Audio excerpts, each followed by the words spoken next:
Kung bago ka pa lang sa aking YouTube channel, please subscribe at i-hit ang notification bell para updated ka sa aking bagong videos. Ann Curtis, tatanggapin kaya ang pag-sorry? Mga fans, masaya sa kapamilya actress. Ang buong detalye, alamin!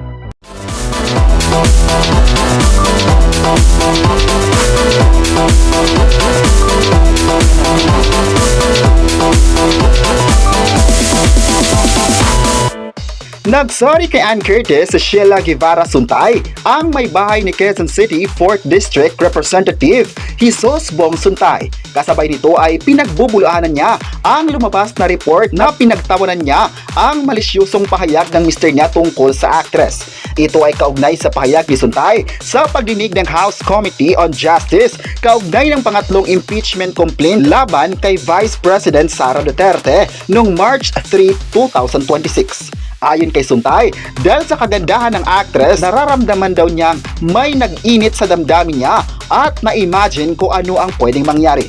Dahil dito ay marami sa online ang nagbigay ng komento, kabilang nga dito ang mga fans at kapwa celebrities.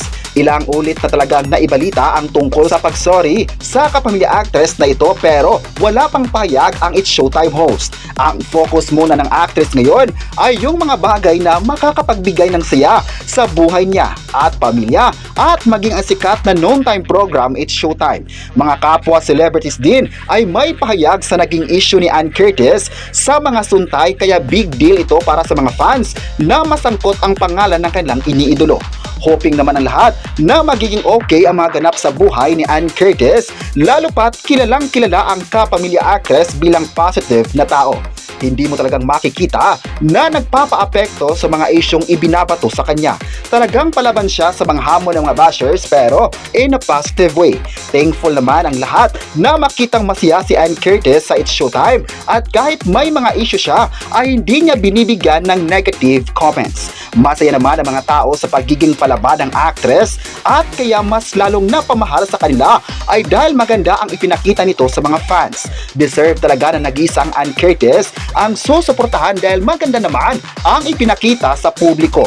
Hoping naman ang lahat na maraming mga proyekto pa ang gagawin niya sa ABS-CBN at marami pang mga tao ang magtitiwala sa kanya. Sa kahit anong laban naman sa ginawa ng actress ay talagang andyan ang mga tao para ipakita din ang love at support sa kanya.